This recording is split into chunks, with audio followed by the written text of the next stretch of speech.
Doctor লাগবে নাকি? Doctor না গো, আঙ্গুবাড়ি কোনো রুগী সুগী নাই, মাফ করেন। মাফ করে দেন মানে? আমি কি ভিক্ষেতে বেরাইছি নাকি যে মাফ করে দেন? চঞ্চল চৌধুরী, জন্ম 1 জুন 1974। তিনি একজন বাংলাদেশি অভিনেতা, মডেল, শিক্ষক এবং গায়ক। তিনি টেলিভিশন ও চলচ্চিত্র দুই মাধ্যমেই অভিনয় করে থাকেন। ফরিদুর রহমানের গ্রাস নাটকের মাধ্যমে তার প্রথম টেলিভিশন নাটকে পদার্পণ হয়। খুব অল্প সময়ের মধ্যে দক্ষ অভিনেতা হিসেবে সুনাম অর্জন করা এই অভিনেতা পরবর্তীতে বেশ কিছু ধারাবাহিক নাটকের পাশাপাশি অভিনয় করেন অনেকগুলো এক পর্বের নাটকে। বর্তমান সময়ের সবচেয়ে জনপ্রিয় এবং ব্যস্ততম অভিনেতা হিসেবে বাংলাদেশের টিভি নাটক জগতে দিয়ে যাচ্ছেন একের পর এক দর্শক নন্দিত সব নাটক। এই ছেড়ি, তুই তো খুব সাংঘাতিক মেয়ে রে। তুই আমার আব্বাক শ্বশুর পর্যন্ত বানা ফেলা দিছিস, তাই না? তিনি তার অভিনয়ের স্বীকৃতি হিসেবে শ্রেষ্ঠ অভিনেতা বিভাগে 3 বার জাতীয় চলচ্চিত্র পুরস্কার এবং সেরা অভিনেতা বিভাগে একটি মেরিল প্রথম আলো দর্শক জরিপ পুরস্কারেও 2টি সমালোচক পুরস্কার লাভ করেন। এছাড়া তিনি মোট 12টি মেরিল প্রথম আলো পুরস্কারের মনোনয়ন লাভ করেন। ঢাকা বিশ্ববিদ্যালয়ের চারুকলার শিক্ষার্থী চঞ্চল চৌধুরী বিভিন্ন বাদ্যযন্ত্র বাজানো, অভিনয়, গান, ছবি আঁকা এ সব কিছুতেই সমান পারদর্শী। তিনি কোডা, সোডা ও ইউডা কলেজের চারুকলার প্রভাষক। চঞ্চলের অভিনয় জীবন শুরু হয় চারুকলার ছাত্র থাকাকালীন আরণ্যক নাট্য দলের সাথে যুক্ত হয়ে। পরবর্তীতে অসংখ্য নাটক এবং টিভি সিরিজে অভিনয় করে দর্শক প্রিয়তা অর্জন করেন চঞ্চল। তার অভিনীত প্রথম চলচ্চিত্র রূপকথার গল্প 2006।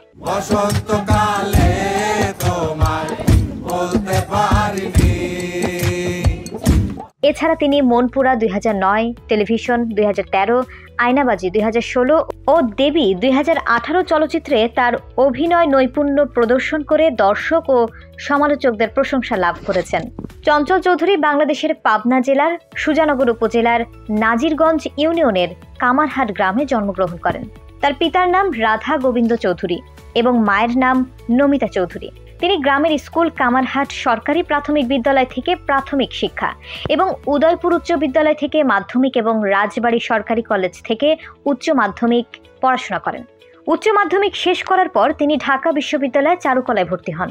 ছোটবেলা থেকেই তার গান বাজনা, আবৃত্তি আর নাটকের প্রতি নেশা ছিল। হাসন রাজা প্যারির প্রেমে মজিল রে, হাসন রাজা। পরে তার মঞ্চ নাটকের প্রতি একটা আগ্রহ সৃষ্টি হয়। 1996 সালে মামুনুর রশিদের আরণ্যক নাট্য দলের সাথে কাজ করার মধ্য দিয়েই অভিনয় জীবনের শুরু হয়। তার অভিনীত প্রথম নাটক আরণ্যক নাট্য দলের কালো দূত। পরবর্তীতে এই নাট্য দলের সাথে সংক্রান্তি, রারাং, শত্রুগণ সহ আরও অনেক নাটকে কাজ করেন। ফরিদুর রহমানের গ্রাস নাটকের মাধ্যমে টেলিভিশন নাটকে কাজ শুরু করেন। তিনি মোস্তফা সরোয়ার ফারুকীর তাল পাতার সেপাই নাটক দিয়ে দর্শকের সাথে পরিচিত হয়ে ওঠেন। তারপর থেকেই তিনি মঞ্চের পাশাপাশি বিরামহীন কাজ করে যাচ্ছেন টিভি নাটকে। চঞ্চলের বড় পর্দায় অভিষেক হয় 2006 সালে তৌকির আহমেদ পরিচালিত রূপকথার গল্প দিয়ে।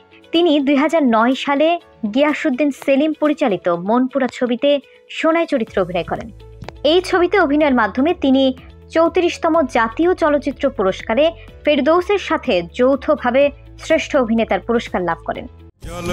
জল ভরো রাধে, ও গোয়ালের ঝি, কলস আমার পূর্ণ করো রাধে। এছাড়া 11তম মেরিল প্রথম আলো পুরস্কারে সেরা অভিনেতা হিসেবে দর্শক জরিপ পুরস্কার লাভ করেন। পরের বছর গৌতম ঘোষ পরিচালিত বাংলাদেশ ভারত যৌথ প্রযোজনার মনের মানুষ চলচ্চিত্রে অভিনয় করেন। ছবিটি সুনীল গঙ্গোপাধ্যায়ের রচিত উপন্যাস মনের মানুষ অবলম্বনে লালন শাহের জীবনী নিয়ে নির্মিত।